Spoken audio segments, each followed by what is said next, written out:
வணக்கம். இன்னைக்கு நாம ஒரு சுவாரஸ்யமான கடிதத்தை கொஞ்சம் ஆழமா பார்க்கலாம்.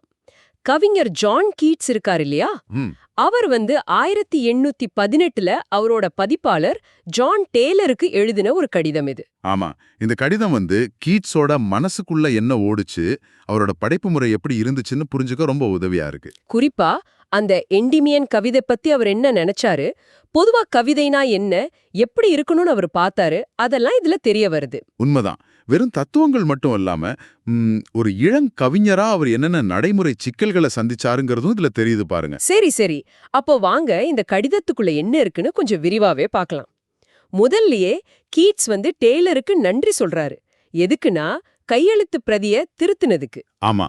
அதுல எனக்கு ரொம்ப பிடிச்சது என்னன்னா, அவர் நிறுத்தற் குறிகள்ல கூட எவ்வளவு கவனம் செலுத்துறாரு பாருங்க. கரெக்ட். சாபர்லிக்கு அப்புறம் கார்புள்ளி, குவயட்டுக்கு அப்புறம் கார்புள்ளி, இதெல்லாம் ஏத்துக்கிறாரு.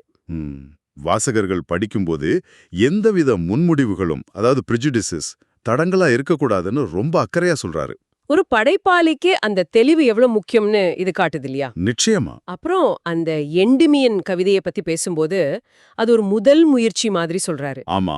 அந்த லீடிங் ஸ்ட்ரிங்ஸ்ல இருந்து கோகாட்டுக்கு போன மாதிரி சொல்றாரு. ஒரு மாதிரி தன்னடக்கமா இருக்கு. தன்னடக்க இருந்தாலும் கவிதைனா இப்படிதான் இருக்கணும்னு சில திடமான கருத்துக்களையும் அவரே சொல்ற மாதிரி ஆக்சியம்ஸ் முன்வைக்கிறாரு. சொல்லுங்க. முதலாவதா, கவிதை ஒரு சிறந்த மிகை, அதாவது ஃபைன் எக்ஸஸ் மூலமா நம்மள ஆச்சரியப்படுத்தணுங்கிறாரு. ஆ தனித்துவமா இருக்கிறதுக்காக இல்லாம அதோட அழகே மிகையா, அப்படி இயல்பா இருக்கணும்னு சொல்றாரு. ஆனா இதுல ஒரு கேள்வி வருது இல்லையா? வாசகரோட எண்ணமாவே இருந்தா கவிஞரோட தனித்துவம் எங்க போறது? அது ஒரு நல்ல கேள்வி.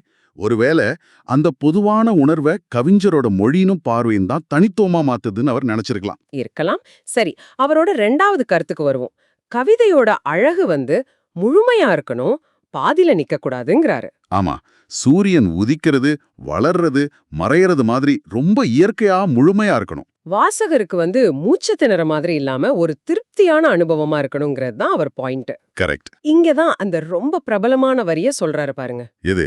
அந்த மரத்துக்கு இலைகள் வர்ற மாதிரி. அதேதான். மரத்திற்கு இலைகள் போல இயற்கையாக வரவில்லை என்றால் கவிதை வராமலேயே இருப்பது நல்லதுன்னு சொல்றாரு. இது இன்னைக்கு வரைக்கும் ரொம்ப பேசப்படுற ஒரு வரி. ஆனா அவரே ஒத்துக்கிறாரு பாருங்க. என்னன்னு? இப்படி கவிதையை பத்தி யோசிக்கிறது சுலபம், ஆனா அதை எழுதுறது கஷ்டம்னு சொல்றாரு. ஆனாலும் அவருக்கு ஒரு ஆர்வம் இருக்கு, இன்னும் உயரத்துக்கு போகணும், புதுசா ஏதாவது செய்யணும்னு. அந்த O for muse of fire to ascend and சொல்றதுல அந்த தாகம் தெரியுது. அவர் வெறும் தத்துவம் மட்டும் பேசல, செயல்லையும் காட்டணும்னு நினைக்கிறாரு. அப்புறம் ஷேக்ஸ்பியரை ஆழமா படிக்க முடியுது, தனக்கு ஆதரவா நண்பர்கள் இருக்காங்கன்றதுல ஒரு திருப்தியும் அடையறாரு. ஆமா. ஒருவேளை நான் தோத்துட்டா கூட அது திமிரால இல்ல, பணிவால் தானே என் நண்பர்கள் புரிஞ்சுக்குவாங்கன்னு நம்புறாரு. இது அவரோட மனநிலையே காட்டுது. கடைசியா திரும்பவும் நடைமுறை விஷயங்களுக்கு வராரு. அந்த எண்டிமியன் அச்சு வேலையை சீக்கிரம் முடிக்கணும்னு சொல்றாரு. ஏன் அப்படி? அப்பதான் அத மனசுல இருந்து தூக்கி போட்டுட்டு அடுத்த வேலைக்கு போக முடியும்னு நினைக்கிறாரு. சரி சரி. அதுலயும் சில திருத்தங்கள் சொல்றாரு இல்லையா? ஆமா, ரொம்ப துல்லியமா. த ராஃப்ட் பிரான்ச் டவுன் ஸ்வீப்பிங்ல கார்புள்ளி வேண்டாம், டிரையப்புக்கு அப்புறம் கோடு வேண்டான்னு சொல்றாரு. ஓஹோ.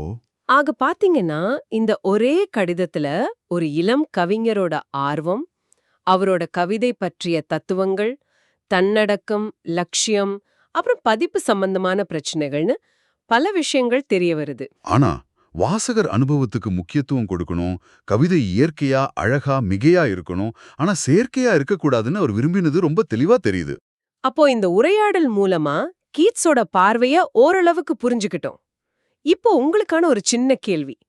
கீட்ஸ் சொல்ற மாதிரி படைப்பாற்றல்ங்கிறது மரத்துக்கு இலைகள் வர்ற மாதிரி முழுக்க முழுக்க இயற்கையானது மட்டும்தானா?